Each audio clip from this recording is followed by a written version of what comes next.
কাজের টাকার পর এবার আবাস যোজনার টাকা দেওয়ার ঘোষণা করলেন তৃণমূলের সর্বভারতীয় সাধারণ সম্পাদক অভিষেক বন্দ্যোপাধ্যায়।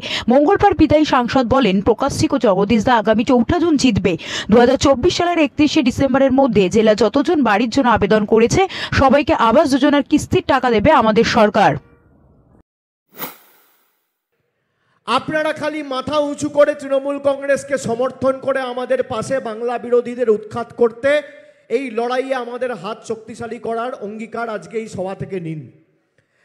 আগামী নির্বাচনের ফল ঘোষণা হওয়ার পর কুচবিহার লোকসভা কেন্দ্রে জগদীশ দা জিতবে এবং জগদীশ চন্দ্র বর্মা বসুনিয়ার হাত ধরে কুচবিহারের বিস্তীর্ণ এলাকা জুড়ে যারা আবাসের অ্যাপ্লাই করেছেন, বাড়ির জন্য অ্যাপ্লাই করেছেন, সবার বাড়ির টাকা 31 ডিসেম্বরের মধ্যে প্রথম কিস্তি আমাদের সরকার পাঠিয়ে দেবে।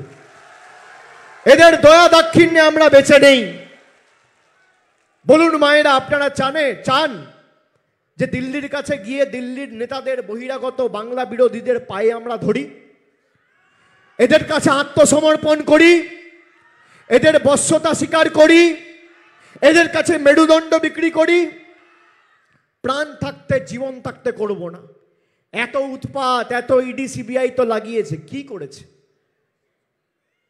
কি করেছে?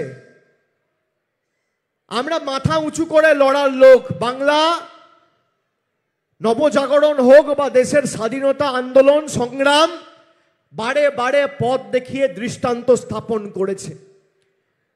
আমরা বশ্যতা স্বীকার করব না। এক বেলা খেয়ে থাকবো, এক কাপড়ে থাকবো। নিজের অধিকার কি করে দিল্লি থেকে নিয়ে আসতে হয় আমরা ভালো করে জানি। বিশেষ করে এই বিধানসভার মায়েরা, দিদিরা, ভাইয়েরা, আপনারা ভোট দিয়েছিলেন বিজেপিকে আচ্ছে দিনের স্বপ্নে বিশ্বাস করে, এই জুমলায় বিশ্বাস করে। আর আচ্ছে দিনে আপনারা কি পেয়েছেন? ভাঁওতা আর ভাঁওতা। যারা আপনার ভোটে নির্বাচিত হয়েছে, নির্বাচিত হওয়ার পর দিল্লির পায়ে ধরে বলেছে গরিব মানুষের টাকা আটকে দাও, বাড়ির টাকা বন্ধ, রাস্তার টাকা বন্ধ, জলের টাকা বন্ধ, আবাসের টাকা বন্ধ। বাংলার আজকের দিনে দাঁড়িয়ে বকেয়া পাওনা কেন্দ্রীয় সরকারের কাছে 1,60,000 কোটি টাকা। এই টাকা আপনাদের টাকা, বাংলার মানুষের টাকা, কুচবিহারের টাকা, আলিপুরদুয়ারের টাকা, জলপাইগুড়ির টাকা।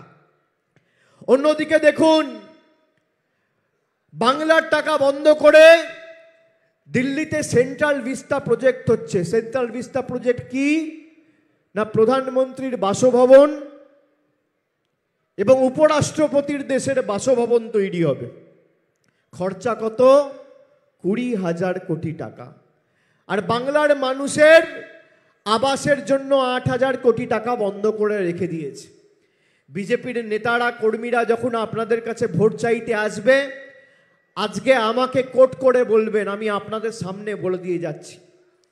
আমি জলপাইগুড়িতে 14ই মার্চ এদেরকে চ্যালেঞ্জ করেছিলাম যে 2021-এর নির্বাচনে বাংলায় আপনারা মুখ থুবড়ে পড়ার পর আর 2017-18 থেকে আবাস প্লাসের সমীক্ষা যে তালিকা তৈরি হয়েছিল, সেই তালিকায় যদি 10 পয়সা বরাদ্দ কেন্দ্রের সরকার দেখাতে পারে, আমি রাজনীতি ছেড়ে দেবো, রাজনীতি থেকে বিদায় নেব। আজকে